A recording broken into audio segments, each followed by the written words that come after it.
Hi everyone. Today we are discussing with Cedric Asher, the CTO from Godcourse, about how does he build engineering teams. Cedric, I actually know Cedric from Bangkok.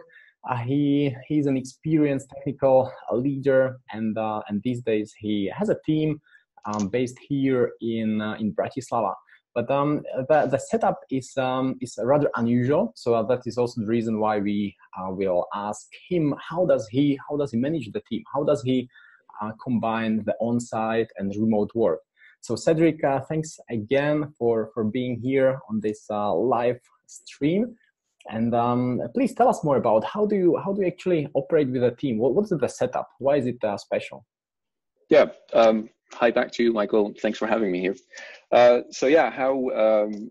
we work is it's a bit controversial to Joseph's choice of completely hiring remote developers. So he has basically access to the whole world. My personal preference is to have a team on site that I can talk to every day and to tackle incidents as they happen. Joseph, on one of the first talks, said that it can be a distraction. I agree on that. It's not always good to listen to what other people, what topics they're talking about, because indeed it can be a distraction.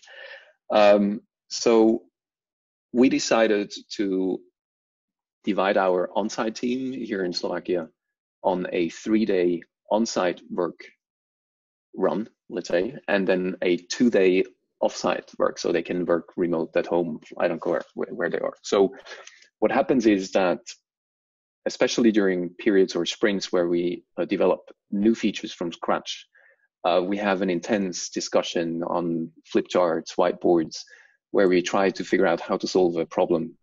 And this really requires an intense discussion and the availability of everybody, so we can get to the solution. And then most work, like hands down work, code and building and deploying and everything that's related to that, happens basically in those 2 days of site work. So I call those the focus days, right? So this is in general how we're set up. Plus, I have to mention is that only the dev team is here in Slovakia. The product team is somewhere else. It's mainly in Switzerland. So that's where the marketing, the sales, the customer care basically sits together and also builds those product visions, defines the requirements. So also there we have a very intense weekly, if not daily, exchange, about new features that will come up in the next weeks. Just a side note, it's actually interesting to see the perspective, right? Because from your perspective, you said like, hey, we have the product management team remote. They are in Switzerland, right? But I could bet that they say, hey, we have a team that works remotely. Like we are the core, and the IT team, the tech team is outsourced somewhere in Slovakia, right? As sometimes it's common with Vietnamese teams. How do you perceive this actually? Do you meet often with the product team?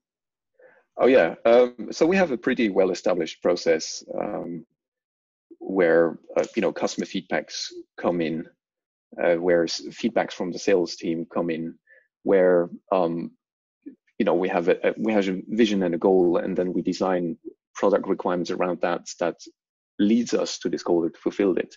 So this is basically in all pool, and we have a pretty well-defined process how everything that's development related, right? How we here in Slovakia get to it and how we exchange things. So it's not that, every feature request from customer ends up in a backlog and we never look at it. So it's like a regular crunching through the backlog, prioritizing, measure it, what's the reach, what's the complexity, what's the benefit of whatever, and then to have a very profound feeling. Well, it's not just a feeling, it's essentially numbers, what to tackle next and how does it align with our regular roadmap, what we want to develop as features, and change requests from customers or sales or whoever. So this is a very intense let's say exchange with the guys that are remote in Switzerland. Yeah. And then if we zoom in back to your team, and could you walk us through how you actually work during these 3 days? Just if I think about, the 3 days spending on the brainstorming sessions and meetings, usually, at least from my experience, developers perceive it as wasted times because they just don't code. So how does it work in your team if you know that the 3 days are less productive? How does it impact the overall sentiment? Well, just to say upfront, it's not a wasted time. Well, I know it's just sometimes the developers perceive it this way because they are not coding, they are not writing the code. Yeah. Well, also to say upfront, I think in software development, a lot of work happens in our heads. I mean, we know already 2 weeks, 3 weeks, 4 weeks ahead what's coming next, right? And while we have design reviews of the mockups, we already look at it with the developers, so they have an idea what might be complex to do. So while we go home or we walk with the dog, he's here sleeping, by the way, we think about these things that happen in the future, how we could solve it. So the day we actually talk about it, everybody has ideas how to solve it. So, but that was a long introduction to it. But how we work, that was your question.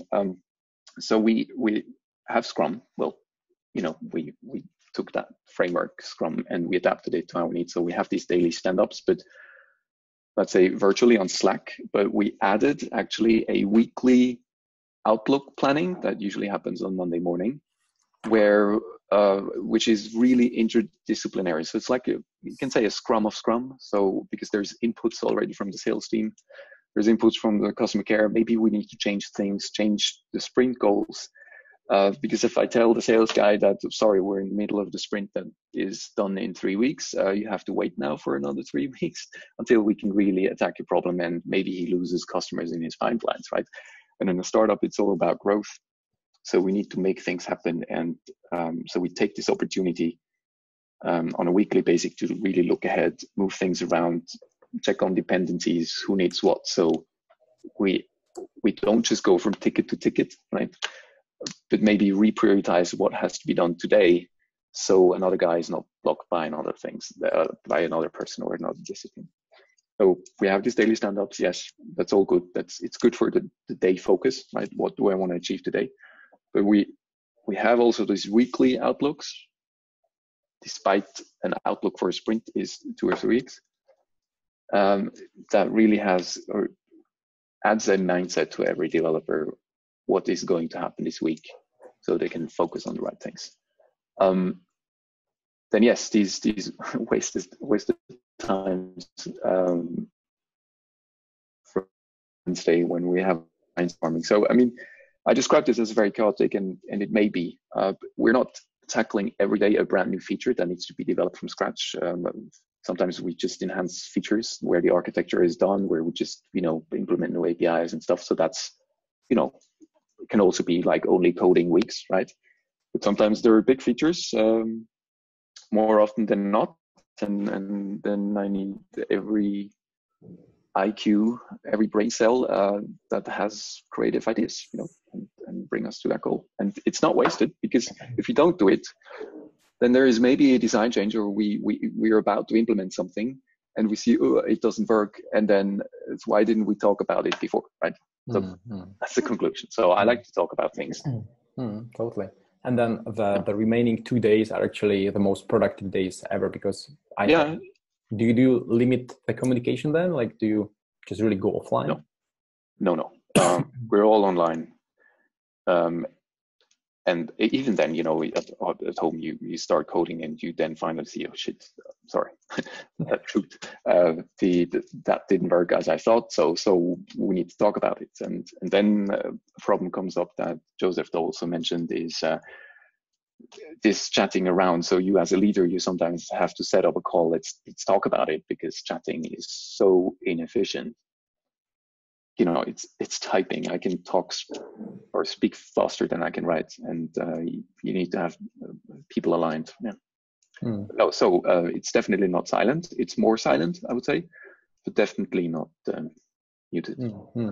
Interesting. This is a really interesting setup, because you are sort of co-located, right? Or you are partially on site, you are partially home office, or it is not really remote, right? It's somewhere in between, which I think that's what's really interesting kind of setup.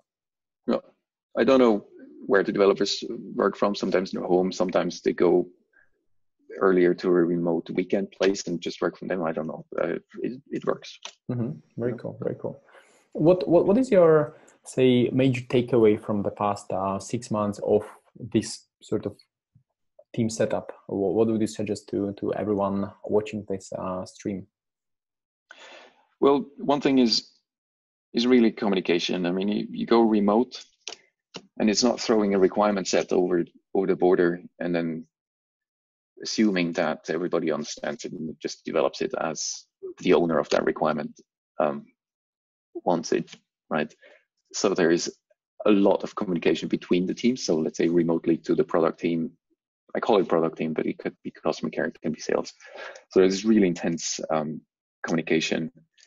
There is very intense communication in the team itself, if they're remote or not.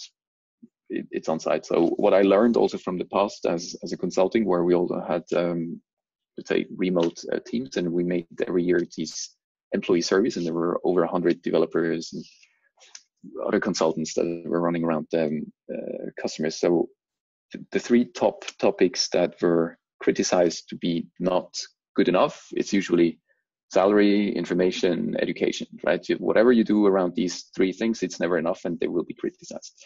And when you say you cannot over communicate, it's, what does that mean? It's just sending an information out on asynchronously, on Slack or email.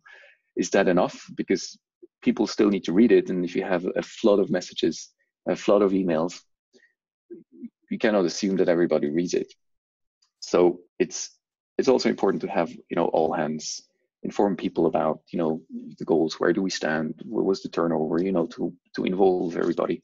So that's one way of the communication. But it's also communicating when something has decided to be done different, or not to do something, or to cut down a feature to something where a designer already has put effort in, just to really explain what is the reason that led to this decision, and not just say, no, we're not doing it.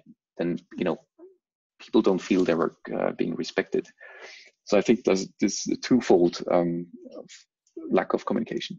Hey, it's a good one, especially with the communication. I remember back then, in Bangkok, our CEO used to record short videos to explain some of the topics or decisions made. As you mentioned, it was not really technical, but there are these cool extensions. Like Wistia, for example, has an extension that you can have in a Chrome browser. You just hit it, and then it starts recording in a browser, and then you can send the link directly to Slack group or whoever. So this could also be a great way to really over communicate. So I cannot really underestimate this. Very cool. All right. So shall we wrap it up here, and maybe we can ask people in the group what particular questions could they have? Maybe we can discuss it later. What do you think? Yeah, definitely.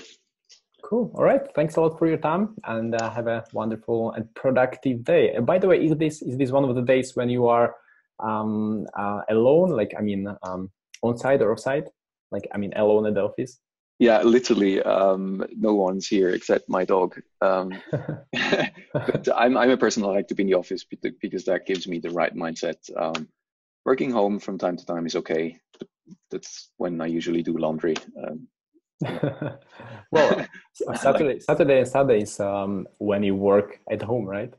It depends. I'm sometimes in the office too. My wife, she's an entrepreneur too, and is also working 24/7. So, when she's not around, there's no reason to be at home.